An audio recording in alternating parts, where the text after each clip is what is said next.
За энэ жил хашаанд маань цагаан уул цэцэг, өгшин мөнхийн цагаан цэцэг гэдэг Edelweiss ургасан байна. Чин баруун Европт бол Швейцар энтерт бол дархан цаасаа цэцэг гэж байгаа шүү дээ. Edelweiss өгшин мөнхийн цагаан уул цэцэг гэдэг. Мөн бэр цэцэг ургасан байна. Гоё. Үрийг хаяад байсан чинь Монголын бахархал цэцэг болсон шүү дээ. Цагаан цэнтэй өрсөлдөөд цагаан цэн энэ бэр цэцэг хоёрыг алийг Монголын бахархал цэцэг вэ гээд нэрлэх гэж хагаад бэр цэцгийг Монголын бахархал цэцгээр сонгосон.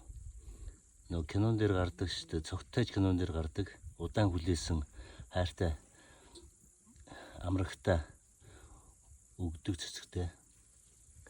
Бэр цэцэг зарим газар бол Монгол бааварч гэж нэрлэдэг. Ийм цэцэг байна да. Мөнгөн баавар гэж нэрлэдэг баавар цэцэг.